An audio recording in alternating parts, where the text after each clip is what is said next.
to my channel. I'm so glad you're here.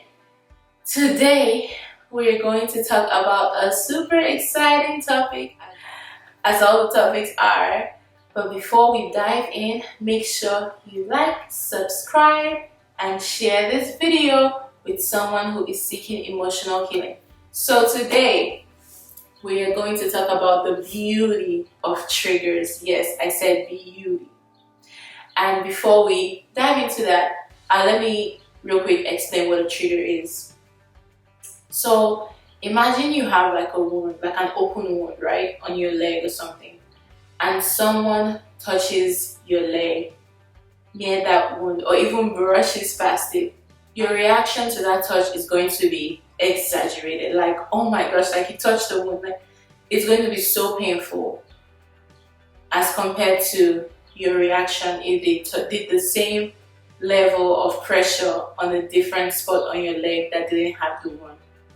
Now it's obvious to see, of course, you're going to react, you're going to overreact to someone touching you like at a specific pressure at a place where there is a wound. Because it's obvious, there's a wound, we can see the wound. Most people won't even touch. Most people won't even touch unless you're a doctor. There's no reason why you should be touching someone's wound. It's the same thing emotionally. However, emotional wounds aren't always obvious. Most of the times they aren't obvious unless you like know someone personally and intimately. You don't know what their emotional wounds are. And so a trigger is when someone says or does something, or there's an environment or something that touches your emotional wound, that reminds you of an open emotional wound. And so we overreact because it's not just about that environment, it's not just about that action, it's not just about the word by itself, it's about the wound. If the wound wasn't there, we wouldn't overreact. Just the same way, if someone touched your leg that didn't have the wound, you probably wouldn't react the way you react because there's a wound there. The beauty of triggers then comes from the fact that they're able to show us where we have an emotional wound. Because some of us most of us aren't aware of our emotional wounds. Most of us don't know we have this emotional wound or we feel this certain type of way until a trigger comes up. It's kind of like when you go to the doctor, they're going to have to mess with it and it might be painful, but they're bringing healing and them touching it is actually good because they're revealing a place where you need healing. Triggers, experiencing triggers is beautiful for me because I'm on an emotional healing journey. So for me, experiencing a trigger is an opportunity for me to be like, interesting. Why did this trigger me? I didn't know that I felt this type of way. And then I can bring that wound, I can expose that wound in the safety that I've created with my heart. If you watch my videos on creating safety with your heart, reintroducing your heart, and reparenting your heart, in that safety and environment I've created for my heart, I can then address that wound and heal from that wound. So you see, that's why it's so beautiful. Of course, like, I don't love the feeling of being triggered. Nobody likes the feeling of being triggered. But the beauty is that it shows us a wound that we can then go back in our safety and address and pour love and compassion and reparent and release the pain and heal from that trauma. So that's the beauty of triggers. So if you get triggered easily, that's not something for you to be ashamed of. It's something for you to be intentional about and be like, if you get triggered easily, all that means is that you have a lot of emotional wounds, that you've been wounded emotionally in different places. That's all that means. And just like a wound on your leg doesn't mean you're bad or good, it's neutral. It's painful, but it's neutral. It's the same way. Emotional wounds are neutral, and you addressing them can actually make you enjoy your life more. So if you get triggered easily, use those triggers as opportunities to dive deeper into why that triggered you. Dive deeper into what that wound is that needs to be addressed.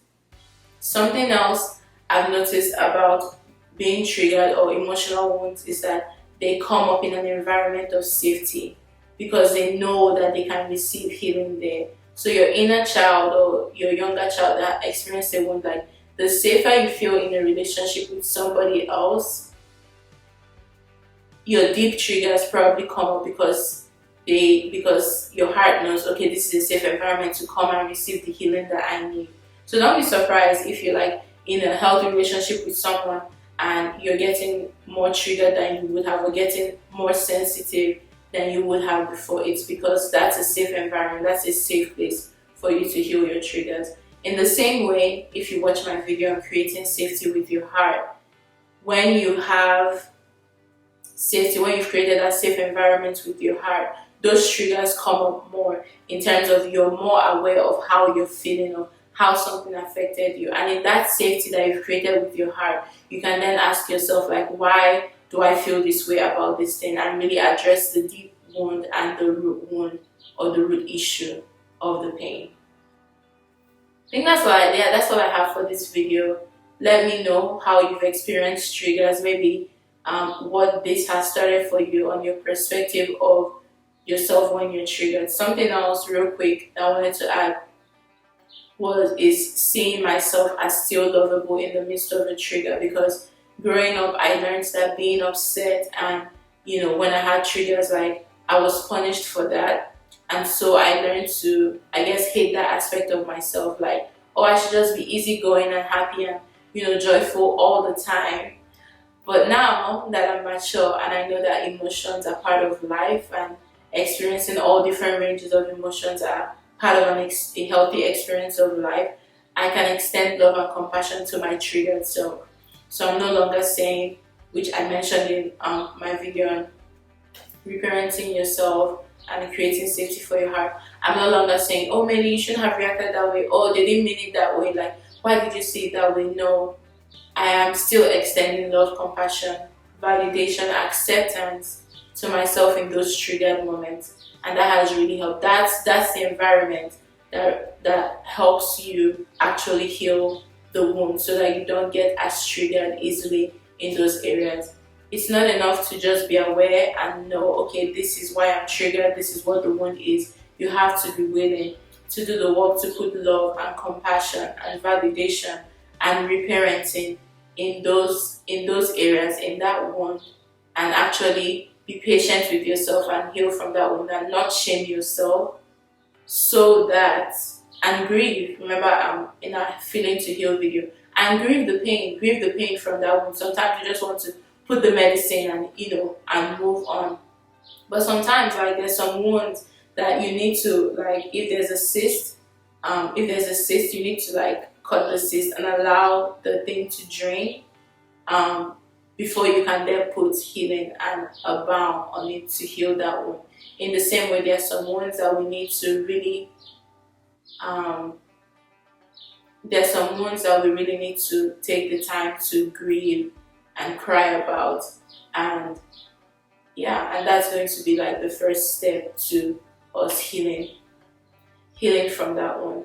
So I hope this changes you, or gives you an optimistic and a bright perspective on triggers, and how you can actually use triggers to your benefit, and how they can actually serve you, instead of something that you kind of feel held back by, or limited by, or out of control for.